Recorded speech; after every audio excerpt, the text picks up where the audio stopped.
잘 벌고 잘 살자. 네, 팍스 인베스테이너 진행을 맡은 김수민. 이주원입니다. 네, 벌써 9월의 첫째 주 목요일이 다가왔습니다. 언제 이렇게 9월이 됐나 시간이 참 빠르다고 느꼈었는데요. 벌써 일주일 중에서도 후반, 목요일에 다 달았습니다. 이렇게 시간이 빨리 지나가는 게 정말 아쉽다는 생각이 드는데요. 하지만 이 시간들이 더 빠르게 지나갔으면 좋겠다, 이런 생각도 드는 한편입니다. 그 이유가 무엇인가 하면 바로 우리 국내 증시 상황이 좋지 않았기 때문인데요. 이렇게 힘이 나지 않는 상황 속에서도 그럼에도 불구하고 힘을 좀 더 내보는 상황들 계속해서 가져가야 될 것 같다, 이런 생각이 드는 것 같습니다. 주원 씨, 네. 또 오늘이 목요일인데 이런 네. 상황에서 어떻게 해보면 좋을까요? 목요일도 목요일이지만 우리는 항상 그랬던 것처럼 이 시장을 끌어주고 있는 핫 이슈부터 경제 지시까지, 그리고 우리 국내 증시 상황과 미국 증시 상황까지 알아봐야 하는 게 중요할 것 같습니다. 그리고 항상 그랬던 것처럼 이 9월장이 참 안 좋았잖아요. 네. 그럼에도 불구하고 우리 엔터주 같은 경우에는 9월에 굉장히 힘을 내줄 예정입니다. 이렇게 흙 속에서 진주 찾는다라는 말이 맞을 정도로 우리가 좀 안 좋은 상황에서도 좋은 긍정적인 효과들 가지고 오려고 노력해봐야겠습니다. 네, 맞습니다. 진주 찾아가실 수 있는 저희 인베스테이너 끝까지 시청해 주시면 좋겠고요. 우리 또 시장 상황을 알아야 또 대응까지 해볼 수 있기 때문에 네. 오늘의 시장 상황 알아볼 수 있는 국내 증시 브리핑 또 주원 씨가 준비해 주셨죠? 네, 맞습니다. 전장에서 코스피 같은 경우에는 3.15% 빠지면서 2,600선을 내줬습니다. 엔화 강세와 제조업 지수로 경기 침체 우려가 불거졌던 이 8월 초가 연상되는 하루였습니다. 미국 주식시장은 일본은행 총재의 배파적 발언에 이 ISM 제조업 지수까지 예상치를 하회하면서 반도체 업종 낙폭을 좀 확대하는 모습이었습니다. 전일 우에다 총재는 경제와 물가 상승 경로가 예상 범위이면은 금리 인상을 지속하겠다라고 발언했습니다. 여기에 ISM 제조업 지수는 예상치를 하회하면서 4월 이후 지속적으로 위축 국면입니다. 특히 이 재고 지수가 급등을 했고 신규 주문조차도 좀 감소하는 모습이었습니다. 일본은행의 금리 인상으로 인한 이 엔화 강세가 엔캐리 트레이드 청산으로 이어지지는 않을까 하는 우려가 좀 불거지고 있는데요. 경제 지표 악화로 이 침체 우려도 계속해서 상승될 모습으로 보여집니다.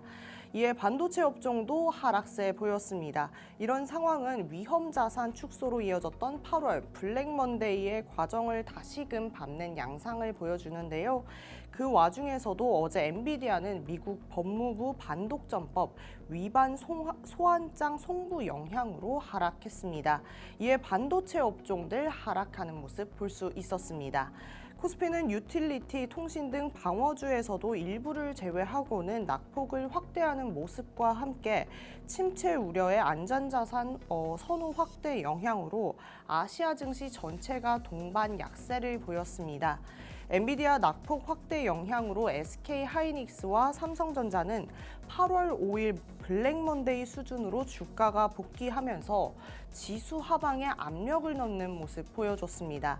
또한 통신, 유틸리티 등 방어주를 제외하고 대부분의 업종은 하락하는 모습이었습니다. 반면 SK텔레콤은 52주 신고가를 찍어줬고요. 한국전력은 전거래일에 이어서 상승하는 모습이었습니다. 6일 고용보고서가 남아있다라는 점에서 관망세와 이 하방 압력이 좀 잔존하는 것은 어쩔 수 없겠습니다. 코스닥 같은 경우에도 3.76%를 하락하면서 731포인트의 장을 마감했는데요. 투심 위축에 이 전 업종이 약세를 보였습니다. 반도체, 전력기기 등 AI 관련주들은 큰 폭으로 낙폭을 확대했습니다. 투심 위축의 코스닥 상장 종목 1,745개 중에 100여 개만 상승을 했고 대형주 중에서도 5개 이하의 종목만 상승하는 모습 보였습니다. 더불어 미국발 반도체 조정에 국내 반도체 소부장주들도 약세를 좀 보여줬고요. 테크윙 등 AI 반도체 관련주는 더 큰 낙폭을 기록한 하루였습니다.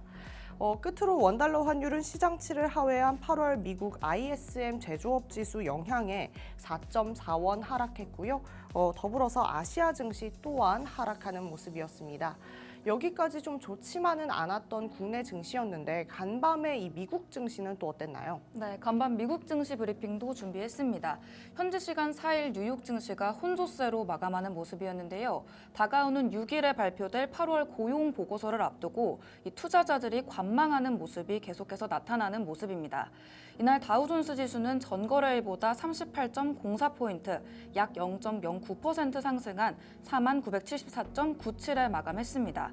그러나 S&P 500 지수는 8.86포인트, 0.16% 하락하면서 5,520.07을 기록했습니다. 또 나스닥 지수 역시 52포인트, 0.3% 밀린 17,084.3으로 마감을 했습니다. 이날의 시장 주요 이슈 중에 하나는 고용 시장의 냉각 우려였습니다. 이 7월에 미국 구인 건수가 3년 반 만에 최저 수준으로 떨어지면서 국채 금리 또한 급락을 한 건데요. 이 미 노동부가 발표한 7월 구인 이직 보고서에 따르면 이 지난달에 구인 건수가 767만 3천 건으로 집계가 됐습니다. 이는 시장 전만치인 809만 건을 크게 밑도는 수치였는데요. 이 전월 수치였던 791만 건보다도 감소했습니다. 이는 2021년 1월 이후에는 가장 낮은 수준이고요. 이 노동시장이 빠르게 냉각되고 있다는 신호로도 해석이 됩니다. 이와 같은 고용시장의 둔화 소식에 이 국채 금리까지도 큰 폭으로 하락했습니다. 미 연준도 이날 경제가 둔화되고 있다는 분석을 내놨습니다. 연준이 발표한 베이지북에 따르면 12개 지역 중에 9개 지역에서 경제 활동이 정체되거나 둔화된 것으로 나타났다고 하는데요. 이는 지난 7월 보고서에서 정체 또는 둔화된 것으로 평가된 5개의 지역보다 크게 증가한 수치입니다. 이 노동시장에서도 구직자들이 일자리를 찾기가 어려워지고 있다는 입장이 계속해서 나오고 있습니다. 이렇게 노동시장이 냉각되면서 경제 둔화의 우려도 심각해지고 있는데요. 이로 인해서 9월의 금리 인하 가능성도 높아졌습니다. 현재 시장에서는 이 연준이 9월 회의에서 금리를 0.25%포인트 내릴 가능성을 55%로 보고 있고요. 0.5%포인트 내릴 가능성을 45%로 보고 있습니다. 빅컷의 가능성 또한 전날보다 7%포인트 상승했습니다. 투자자들은 이제 금요일 발표될 8월 고용보고서에 주목하고 있는데요. 이 전문가들은 지난달 비농업 신규 고용건이 16만 5천 건 증가했고 이 실업률이 4.2%를 기록했을 것으로 예상하고 있습니다. 만약에 이 고용 지표가 예상보다 부진하게 나올 경우에는 이 연준이 빅컷에 나설 가능성도 높아지게 됩니다. 또 하루 앞서서 발표될 8월 민간 고용 보고서 그리고 주간 실업수당 청구 건수도 시장의 관심을 끌고 있는 상황입니다. 종목별로 보면 엔비디아가 1.66% 하락했고요. 애플과 마이크로소프트도 각각 0.86%, 0.13%의 하락세를 보였습니다. 마지막으로 국제 유가 동향입니다. 이 미국과 중국의 경기 둔화 우려로 인해서 전날 큰 폭으로 하락을 했었는데요. 이어서 이날도 수요 둔화 전망으로 인해서 추가 하락분을 보였습니다. WTI는 전거래일보다 1.14달러, 1.62% 하락한 배럴당 69.2달러의 거래를 마쳤고 브렌트유는 1.05달러, 1.42% 하락하면서 배럴당 71.7달러로 마감했습니다. 이렇게 다소 좋지 못했던 국내 증시와 뉴욕 증시까지 상황을 알아봤는데요. 그렇다면 우리 시장 이끌어주고 있는 뜨거운 핫이슈들 그럼에도 불구하고 알아봐야겠죠. 오늘은 또 어떤 재밌는 핫이슈가 준비되어 있나요? 오늘 수미 씨 핫이슈 시간이긴 한데요. 조금 네. 슬픈 이야기를 해봐야 될 것 같습니다. 네. 좀 예상 가는 게 있으신가요? 아무래도 우리 반도체가 주춤하면서 네. 이 반도체 대장주인 엔비디아가 급락했다. 이 음. 부분이 아닐까 싶은데요. 네, 맞습니다. 네. 어제 같은 경우에는 제가 좀 좋은 소식만 전달했었잖아요. 네. 어제 같은 날이 있다면 또 안 좋은 날도 있는 게 우리 인생이고 우리 시장이지 않을까 싶습니다.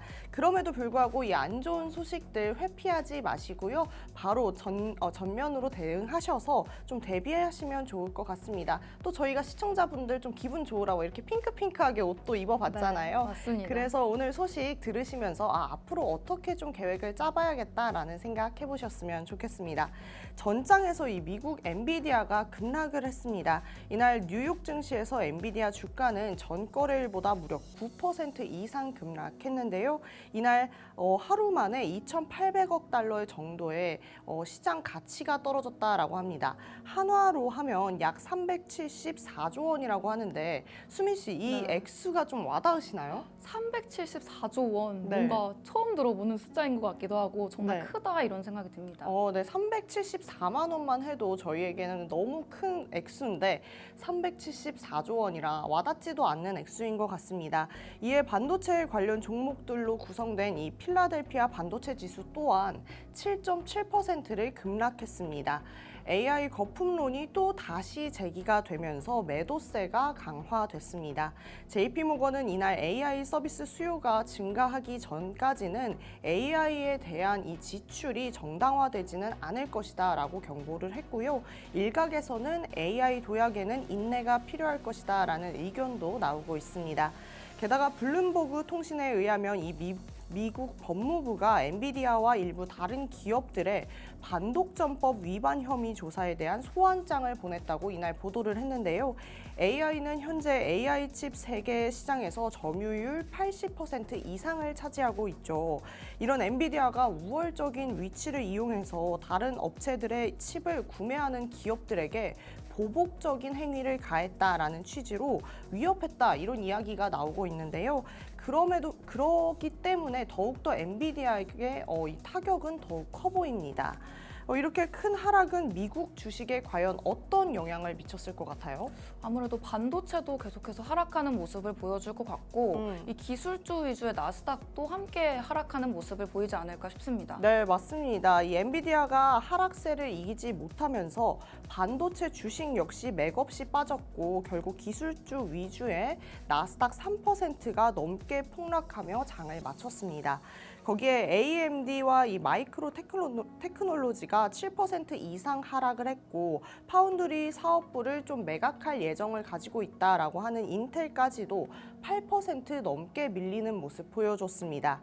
전통적으로 이 9월 시장이 약세를 보여온 데다가 이번 주 주요 경제 지표 발표를 또 앞두고 있잖아요. 이것들이 투자자들의 경계심에 어쨌든 좀 영향을 주었다라고 볼 수가 있을 것 같습니다. 이 여파는 좀 미국에서 멈추지 않고 국내까지 직격탄을 날립니다. 엔비디아 폭락에 이 전기 전력주가 함께 하락을 한 것인데요. 일진전기는 6% 하락을 맞았고 이 외에도 효성중공업, LS 일렉트릭 그리고 대한전선 이 얘기할 것 없이 너무나 많은 종목들이 빠지는 하루였습니다. 여기까지 좀 아쉬웠던 우리 시장 이야기 해보면서 핫이슈 마감해보고요. 우리 수민 씨가 가져온 핫이슈 기대해 보도록 하겠습니다. 네, 분위기 전환할 수 있는 오늘의 두 번째 핫이슈도 가지고 왔는데요. 오늘의 핫이슈는 글로벌 경제 그리고 외교의 중심에서 중요한 역할을 하고 있는 우리나라 재계 리더들에 대한 이야기입니다. 바로 이재용 삼성전자 회장과 최태원 SK그룹 회장이 미국 상원의원단과 회동한 이야기인데요. 오늘의 이슈가 바로 민간 외교관으로서의 재계 리더들의 활약 덕분입니다. 자, 이제부터 이 내용을 하나씩 짚어보도록 할 텐데요. 주원 씨, 네? 근데 이분들이 왜 민간 외교관이라고 불리는지 아시나요? 글쎄요. 외교의 중요한 사업을 좀 얘기를 할 거고 네. 이 사업들이 해외와 잘 됐을 때 해외와의 관계가 또 돈독해지고 하니까 민간 외교관이라고 할 수 있지 않을까요? 네, 좋은 접근인데요. 사실 이 회장과 최 회장이 미국 정재계 인사들과 꾸준히 교류를 해오고 있었습니다.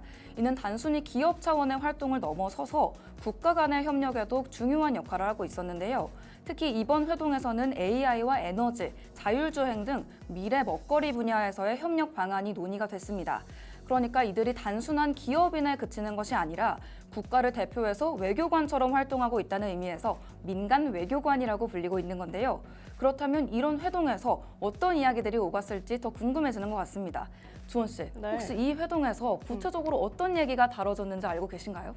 잘 모르겠지만 우리 최태원 회장님 같은 경우에는 좀 네. AI에 대해서 우리 이만큼이나 했어요 이렇게 자랑을 좀 하셨을 것 같고 에너지에 대한 이야기도 좀 나오지 않았을까 싶네요. 네, 맞습니다. 이번 회동에서는 AI와 에너지, 그리고 수소와 자율주행 등의 미래 산업에 대한 협력 방안이 논의됐는데요.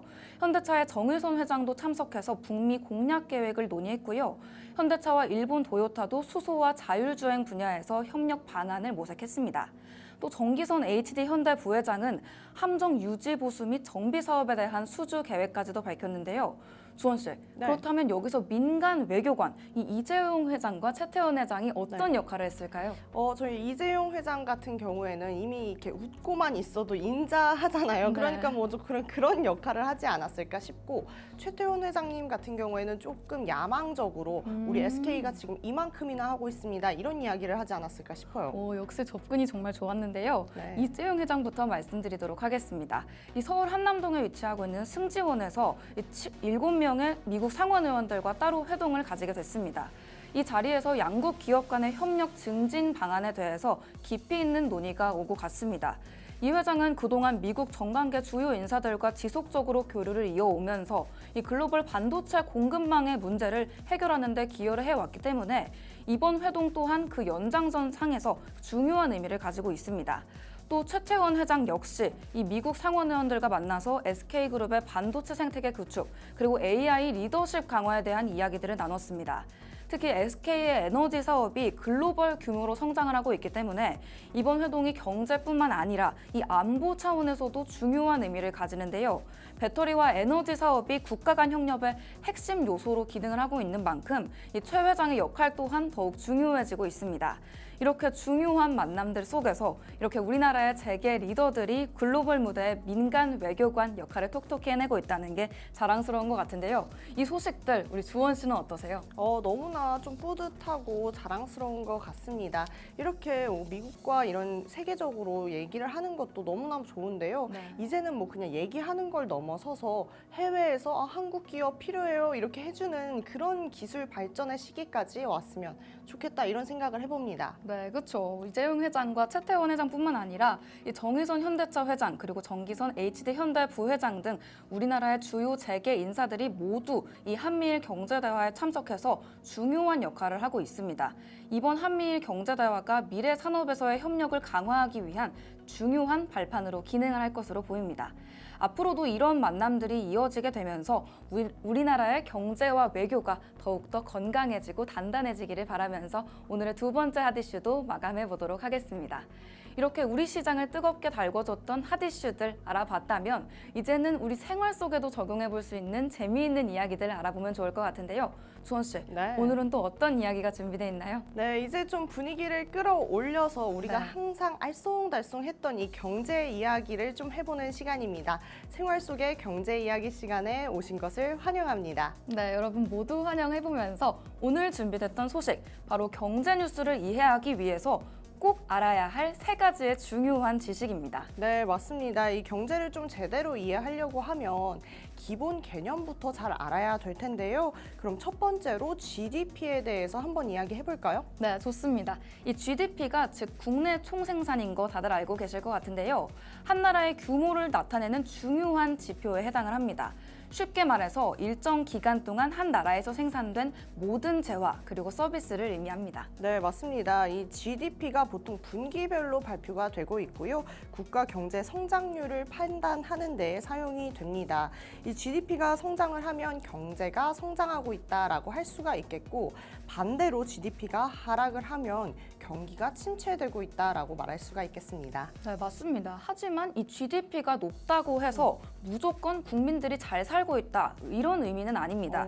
이 GDP 대비 가계소득의 비율도 중요한데요. 국민들이 벌어들이는 소득이 얼마만큼이나 소비로 이어지고 있는지, 또 경제 성장의 혜택들이 실제로 가계에 돌아가고 있는지를 확인해야 합니다. 네, 정말 예리한 게 우리가 좀 개념을 알아야 되는 부분인 것 같네요. 네. 그럼 두 번째로 실업률 한번 알아보도록 하겠습니다. 실업률은 경제의 건강 상태를 보여준다라고 할 수 있겠는데요. 이는 일할 의사와 능력이 있는데도 불구하고 일자리를 갖지 못하고 있는 사람들의 비율을 이야기한다라고 합니다. 네, 맞습니다. 최근에 많이 문제가 되고 있기도 했는데 이 실업률이 높다는 것이 사람들이 일자리를 찾기가 어려운 상황이거나 경제가 그만큼 활발하지 않다, 이런 신호를 나타낼 수 있습니다. 반대로 이 실업률이 낮아지게 되면 고용 상황이 좋다고 볼 수가 있겠죠. 하지만 너무 낮은 실업률은 이 인플레이션 상승의 원인이 될 수도 있기 때문에 주의가 필요합니다. 네, 그래서 이제 중앙은행과 정부에서 적절한 실업률을 좀 유지하기 위해서 통해서 경제를 조절하려고 항상 노력한다라고 하는데요. 노동시장의 상황이 경기 전체에 큰 영향을 주기 때문에 실업률은 항상 주목해야 할 지표라고 합니다. 네, 맞습니다. 이렇게 중요한 지표이니만큼 저희 뉴욕 증시 브리핑에서도 이 부분 항상 짚어드리고 있는데요. 이제는 마지막 세 번째 지식으로 넘어가 보도록 하겠습니다. 바로 금리인데요. 금리는 이 돈을 맡기거나 빌릴 때 적용되는 이자율을 의미한다는 거 다들 알고 계실 것 같습니다. 이 중앙은행의 금리 결정이 경제 활동에 정말 큰 영향을 미치고 있죠. 네, 맞습니다. 이제 금리 하면은 네. 이 금리 자체는 아는데 조금 애매하게 아시는 분들이 있을 것 같아서 설명하도록 하겠습니다. 간단하게 금리가 올라가면 대출 비용이 증가하고 소비와 투자가 줄어들 수 있습니다. 또 반대를 이야기해보자면 금리가 내려가면 어떻게 될까요? 대출이 쉬워지고 네. 소비와 투자가 늘어나게 됩니다.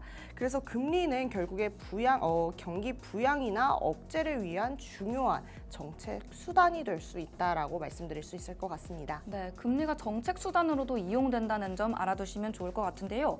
더 나아가서 금리가 환율에까지도 영향을 미치고 있습니다. 금리가 높으면 외국 자본이 들어오기 때문에 환율이 오를 수가 있고요. 반대로 금리가 낮으면 반대의 현상이 일어날 수가 있습니다. 이런 연관성이 있기 때문에 경제 지표들을 잘 이어서 종합적으로 이해하는 것이 중요하다, 이렇게 말씀드리고 싶습니다. 네, 그럼 오늘 배운 이 GDP, 실업률, 그리고 금리까지 잘 알아두시면 우리가 경제 뉴스 볼 때 보다 쉬워질 수 있을 것 같다라는 생각이 듭니다. 네, 맞습니다. 오늘 저희가 준비했던 내용들이 예전에 비해서 다소 쉬운 내용들이다, 이렇게 생각이 드실 수도 있을 것 같은데요. 사실 경제 공부하기에 앞서서 기초라는 게 굉장히 중요하기 때문에 이 부분도 확실히 잡고 가셨으면 좋겠습니다. 네, 맞습니다. 이 개념들은 경제 상황 자체를 이해하는 데 굉장히 중요하기 때문에 경제 뉴스를 분석할 때 반드시 알아두셔야 되겠습니다. 그럼에도 불구하고 더 많은 경제 이슈들을 좀 알고 싶고 좀 이 이야기가 한 번에 지나간 게 너무 아쉽다 하시는 분들을 위해서 저희가 유튜브에 공간을 마련해 놨습니다. 팍스탁 검색해서 들어가시면 많은 전문가님들과 함께 저희 팍스 인베스테이너가 기다리고 있습니다. 거기에 재미있는 경제 지식부터 해서 꼭 알아야 할 경제 지식까지도 다 있으니까요. 팍스탁 검색하셔서 좋아요, 구독, 알림 설정 해놓으시고 바로바로 수익화 해보시는 경험 해보시길 바랍니다. 네, 맞습니다. 팍스탁 구독, 좋아요, 알림 설정 하셨다면 또 들어와야 되는 팍스 통신망도 안내를 드려 볼 텐데요. 이 유튜브가 영상으로 우리 시청자 여러분들께 정보를 전달해 드리고 있다면 사실 경제 지표들이나 소식들은 텍스트로 보는 게 제일 직관적이라는 거 다들 알고 계실 것 같습니다. 그럴 때 이용할 수 있는 이 팍스 통신망, 지금 바로 QR 스캔하시면 이용해 보실 수 있는데요. 장 개장 전부터 멘토님들이 알찬 정보들로 안내해 드리고 있으니까요. 이 부분들 텍스트로 알찬 정보 가져가고 싶으신 분들은 지금 바로 이 팍스 통신망 접속해 보시면 좋을 것 같습니다. 네, 맞습니다. 이렇게 유용한 정보들 1부에서 전달해드렸다면 또 재미있고 중요한 정보들 2부를 통해서 만나 뵙도록 하겠습니다. 그때까지 채널 고정.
경제 공부도 재밌게 매일매일 새롭고 재미있는 주제로 여러분을 찾아뵙고 있는 김수민입니다. 오늘도 어김없이 수민이 시간이 찾아왔는데요. 바로 수MC의 민감한 경제 이야기 시간이죠. 어려울 수도 있는 경제 소식들 딱딱하게만 느껴지셨다면 잘 찾아오셨습니다. 오늘도 정말 재미있는 주제로 여러분을 찾아왔는데요. 오늘은 여러분이 아무리 바빠도 꼭 챙기는 것, 3번 하는 것이라고 힌트를 드릴 수가 있을 것 같은데요. 3번 하시지 않는 분들도 계실 수 있겠지만 하루에 한 번은 꼭 하는 것이기 때문에 우리 수민이 시간에서도 알차게 다뤄볼까 합니다. 바로 오늘의 주제, 바로 식량 안보 그리고 글로벌 공급망에 대한 이야기인데요. 우리의 식탁을 지키는 방법이라는 부제를 달아봤습니다. 요즘처럼 국제적 갈등과 기후 변화가 일어나고 있는 시대에서 여러분의 밥상 과연 안전할까요? 흥미진진한 이야기가 있기 때문에 오늘도 함께 탐험을 해보도록 하겠습니다. 먼저 식량 안보의 개념과 중요성에 대해서 알아보려고 합니다. 이 식량 안보, 이 단어 들어보신 적 있으신가요? 아마 조금은 낯설게 들릴 수도 있지만 이 개념은 우리가 매일 먹는 음식, 우리가 하루 3번 하는 이 식사와 밀접한 연관이 되어 있습니다. 식량 안보라는 게 정말 모든 사람들이 언제든지 충분한 식량에 접근을 할 수 있는 상태를 말하는데요. 단순히 배를 채우는 음식을 말하는 게 아닙니다. 이 식량이 영양가도 있어야 하고요, 안전해야 하고 또 무엇보다 경제적으로 접근이 가능해야 됩니다. 그렇다면 이게 왜 그렇게 중요한 걸까요?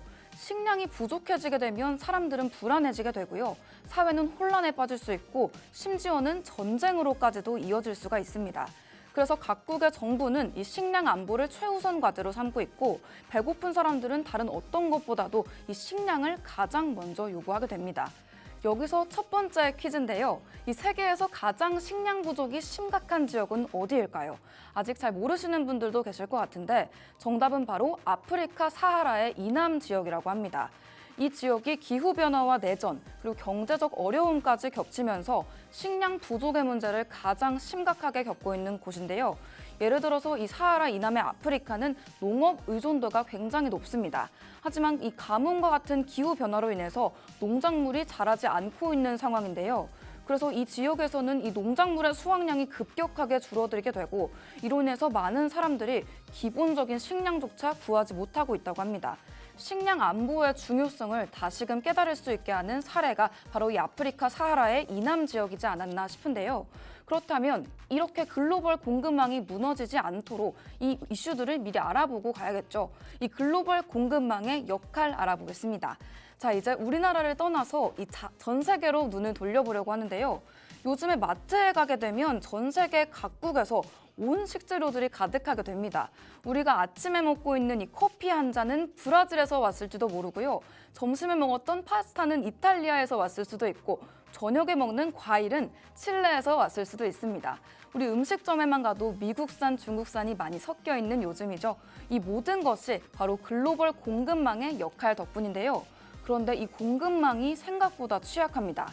예를 들어서 2020년 코로나 팬데믹 때 전 세계 식량 공급망이 얼마나 흔들렸는지 우리 시청자 여러분들 기억하고 계신가요?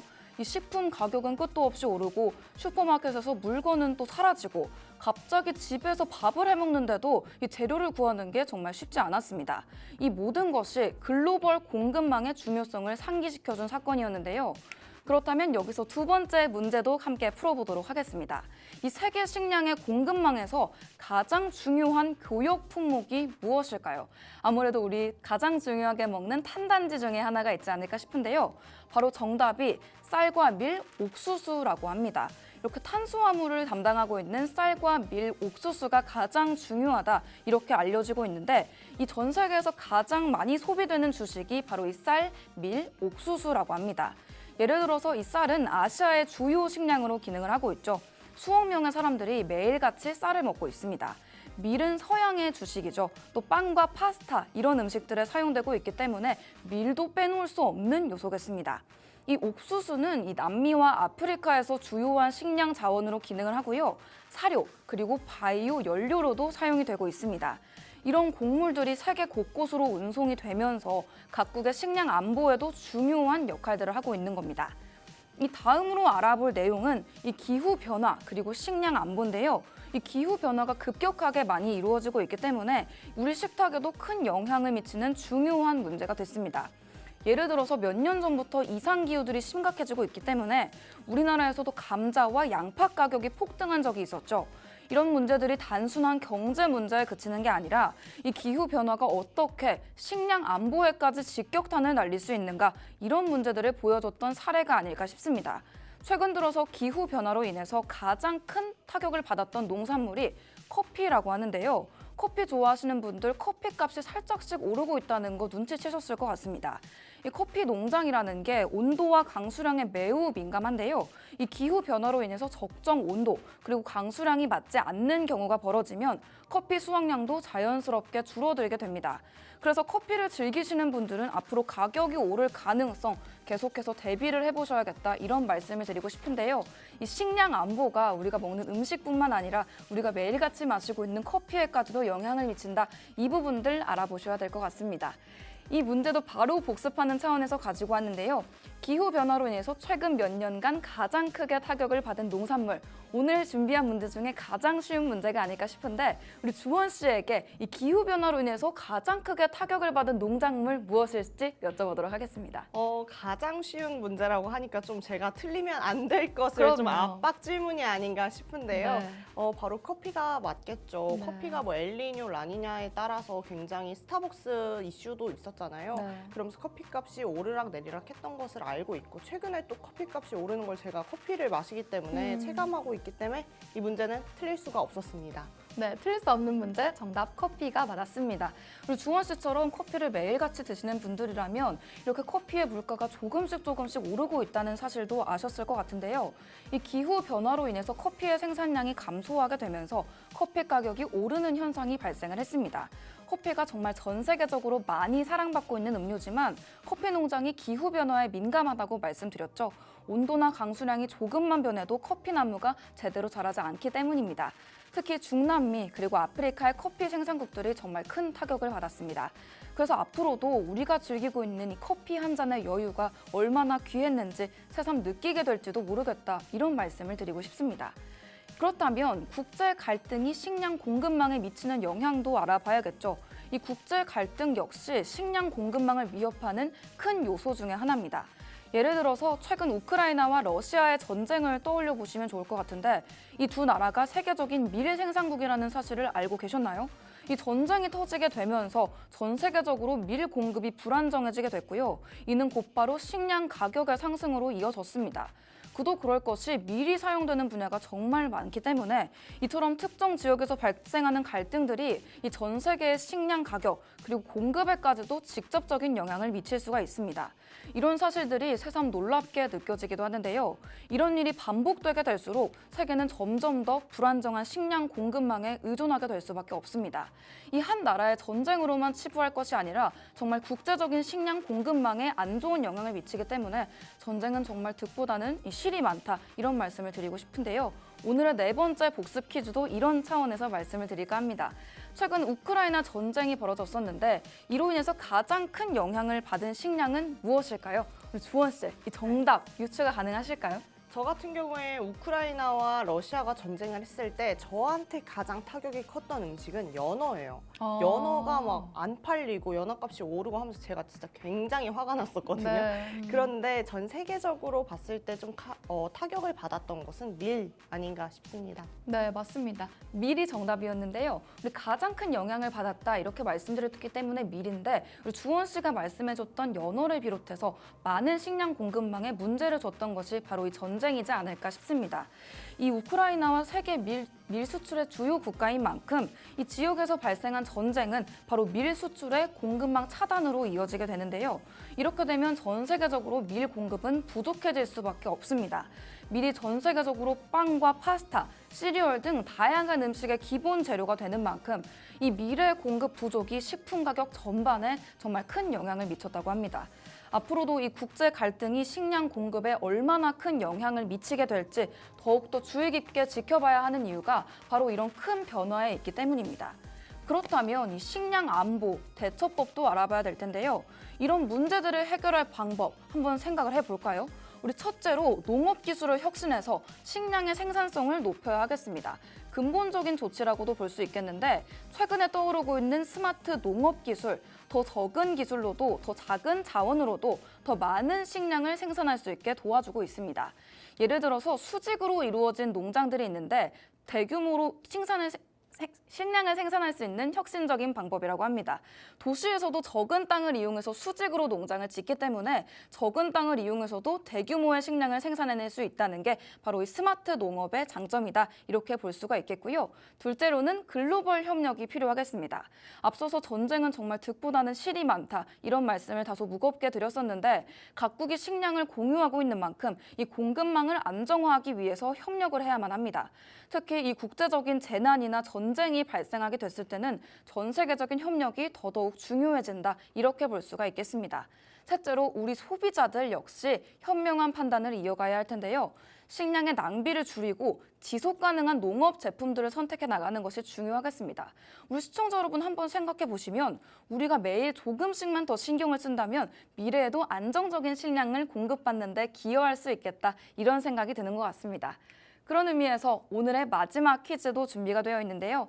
식량 안보를 강화하기 위해서 우리 개인이 할 수 있는 가장 간단한 방법, 우리 개인인 우리 주원 씨에게 여쭤보도록 하겠습니다. 네. 우리가 할 수 있는 이 식량 안보의 강화 방법, 뭐가 있을까요? 그것은 제가 제일 잘하는 게 아닌가 싶습니다. 네. 식량 낭비를 줄이는 거죠. 먹을 만큼 먹었으면 다 먹는 거죠. 네, 우리 식판을 이용해서 먹었을 때 꼭 네. 남기지 말고 다 먹어라. 이렇게 중고등학교 때 배웠던 내용이 생각나는 것 같기도 한데요. 맞습니다. 식량의 낭비를 줄이는 게 제일 중요하다 이렇게 말씀을 드릴 수 있는데요. 이 식량 낭비를 줄이는 게 간단하다라고 보여질 수도 있지만 매우 효과적인 방법입니다. 이 전 세계적으로 생산된 식량의 약 3분의 1이 낭비되고 있다는 사실 알고 계셨나요? 이 낭비되는 식량을 우리가 절약을 해본다면 더 많은 사람들이 충분한 식량을 얻을 수 있게 됩니다. 3분의 1이 낭비되고 있다고 했었으니까 이 3분의 1을 우리가 식량 낭비를 줄여가면서 더 많은 사람들에게 베풀 수 있도록 노력해보면 좋겠는데요. 이 식량 낭비를 줄이는 게 환경에까지도 긍정적인 영향을 줄 수가 있습니다. 음식물이 썩을 때 온실가스가 발생하게 되는데요. 우리가 음식을 많이 남기게 되면 이 온실가스의 발생량도 늘어나게 되기 때문입니다. 자, 오늘은 이렇게 우리가 할 수 있는 내용까지 알아보면서 식량 안보 그리고 글로벌 공급망의 중요성에 대해서 이야기를 해봤습니다. 우리의 식탁을 지키기 위해서는 이 개인의 노력뿐만 아니라 국제적인 협력 그리고 기술 혁신까지도 필수적이라고 볼 수 있는데요. 우리가 여기서 조금만 더 신경을 쓴다면 우리가 미래에 얻는 식탁에도 안정적으로 식량을 공급받을 수 있지 않을까 싶습니다. 오늘의 수민이는 여기서 인사를 드리지만 여러분의 경제 공부는 끝나지 않는다는 점, 그리고 우리 인베스트에이너는 우리 주원 씨의 즐거운 퀴즈 타임이 준비되어 있다는 점 안내드리고 싶은데요. 오늘 우리 식량 안보 안내드렸던 만큼 오늘 새끼 식사 모두 즐겁게 하시고요. 그럼 저희는 앞으로 주원 씨의 시간에서 만나 뵙도록 하겠습니다.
네, 이렇게 바톤을 이어받아서 주사인 볼트 타임이 시작되었습니다. 오늘은 또 어떤 특별한 이야기가 준비되어 있을지 기대해 보시면서 출발해 보셨으면 좋겠습니다. 오늘은 여러분들도 굉장히 흥미있게 들어볼 수 있는 우리 상장을 앞둔 한 기업에 대해서 말씀드리려고 하는데요. 수민 씨, 혹시 외식 좋아하세요? 아우, 좋아하죠. 어떤 거 좋아하세요? 아무래도 지금 다이어트 하고 있는데 네. 뭔가 짜장면도 많이 먹고 싶은 것 같고 오. 뭐 먹고 싶죠. 많이 먹고 싶죠? 네. 저희가 왜 이렇게 되도 않는 좀 사투리를 하면서 이야기를 시작해 봤을까요? 바로 오늘 이야기의 주인공에 대해 힌트를 좀 드린 것입니다. 오늘 우리가 참 좋아하고 익숙한 인물, 우리 백종원 씨에 대해서 이야기해 볼까 합니다. 백종원 씨뿐만 아니라 이 더본 코리아에 대해서 이야기해 보려고 하니까요. 집중해서 끝까지 들어보시면 좋겠습니다. 백종원 씨를 지금은 많은 분들이 이 요식업 사업자로 잘 알고 계시긴 한데요. 약 10년 전까지만 해도 배우 소유진 씨의 남편으로 더 잘 알려져 계셨죠. 대중에게 점점 알려지기 시작한 게 이 마리텔을 통해서인데요. 마리텔이라는 방송을 통해서 우리 백종원 씨가 어마어마한 입담을 보여주시기 시작합니다. 거기에 요리에 대해서는 박사님처럼 굉장히 잘 알고 계시죠. 거기에 더해서 레시피를 참 쉽게 잘 알려주시는데 따라만 하면 맛있는 음식을 집에서도 할 수 있게 해주십니다. 그러면서 이 백종원이 좀 마리텔을 띄워줬다 이렇게 되며 백종원 씨가 굉장한 인기를 사게 됩니다. 그러면서 우리가 백종원 씨의 좀 역사를 좀 알아보면 좋겠습니다. 첫 번째 브랜드 런칭은 1993년에 이 원조 쌈밥집으로 시작을 합니다. 그러면서 번화가에 하나 둘씩 우리 다 알죠. 한신포차라는 술집도 생겨나게 됩니다. 1999년에 드디어 이 백종원 씨가 한 건 해냅니다. 바로 대패 삼겹살을 개발해서 이 상표를 등록한 것인데요. 우리가 지금도 흔히 먹고 있는 이 대패 삼겹살, 우리 백종원 씨가 개발했다라고 합니다. 이 개발이 어쩌다 나온 것이 아니고요. 백종원 씨 스타일 자체가 음식 연구를 하면은 정말 집요하게 한다라고 하는데 돈가스 집 하나를 내기 위해서 몇 달간 매일같이 돈가스만 드셨다라고 합니다. 워렌 버핏도 그렇고 백종원 씨도 그렇고 내가 투자하는 분야에 있어서 정말 집요하게 연구하고 개발하는 것들은 우리가 또 가져가야 될 좀 본받을 부분이 아닌가라는 생각을 해봅니다. 그 후로도 이제 2002년에는 본가, 2004년에는 해물떡찜을 좀 런칭을 했는데 여기까지 좀 생소하시다고요? 그러면 2006년에는 우리가 잘 알고 있는 이 백다방이 나오기 시작합니다. 그리고 2011년에는 역전 우동이 또 런칭이 됩니다. 게다가 2015년 백종원 씨가 막 인기를 타기 시작했을 때 CU와 도시락 제휴를 맺기 시작하면서 백종원 도시락을 판매하기 시작합니다. 그런데 이 뭐 퀄리티까지도 이 도시락이 너무나 좋으면서 백종원 씨의 인기에 좀 더 부과를 시켜주는 그런 역할을 했죠. 자, 이제 좀 더본 코리아에 대해서 이야기를 해봐야겠습니다. 웬만하면 저희가 다 아는 브랜드일 건데요. 수민 씨, 여기에서 좀 이용을 하거나 가장 좋아하는 브랜드가 어떤 게 있어요? 정말 다 좋아하는 브랜드인데요. 네. 아무래도 어렸을 때 적전우동에 가서 맨날 냉우동을 여름마다 먹었던 게 생각이 나는 것 같아요. 네. 거기 있으면 우리 백종원 씨가 내려와봐요 이렇게 할 것 같기도 하고 네. 되게 저렴하고 맛있어서 많이 네. 먹었던 것 같습니다. 역전우동이 정말 저렴하면서 맛있다. 이게 딱 맞는 얘기인 것 같아요. 그럼에도 불구하고 뭐 한신포차도 굉장히 맞아요. 많이 가셨을 거고 네. 저 같은 경우에는 또 새마을 식당을 진짜 많이 맞아요, 갔거든요. 여기도 맛있고 또 어릴 때 이 쌈밥집을 저는 갔어요. 근데 네. 그때 당시에 인원수대로 주문하셔야 돼요라는 그런 제도가 없었거든요. 그래서 네. 처음에는 저희 아빠와 제가 뭐 이런 데가 다 있냐, 어. 인원수가 뭐 정해져 있는 게 어딨냐 했는데 이게 지금 생각해보면 정말 트렌드를 끌어가는 우리 백종원 씨의 선고안이 있지 않았나 싶습니다. 네. 자, 그럼 더본 코리아는 이렇게 국내에서만 사랑을 받았을까요? 아닙니다. 전 세계 시장에서도 굉장한 사랑을 받고 있습니다. 어쨌든 전 세계에 이렇게 나가면서 재작년에는 제가 좀 일본에 갔었는데 오사카를 갔습니다. 근데 굉장히 깜짝 놀란 일이 생깁니다. 오사카 시내 한복판에 맛집인가 보다 하고 이렇게 봤는데 사람들이 이렇게 줄을 서 있는 거예요. 그래서 여기 뭔가 하고 봤는데 한국말로 홍콩 반점이라고 써 있더라고요. 바로 백종원 씨의 브랜드인 홍콩 반점이었던 겁니다. 이 더본 코리아의 사업 전략이 더욱더 궁금해지는 모멘트가 아니었나 싶습니다. 뭐 어쨌든 이 더본 코리아가 정말 많은 사람의 인기를 지금 받고 있다라는 것이 사실인데요. 충격적이게도 아직 주식시장에 상장하지는 않았습니다.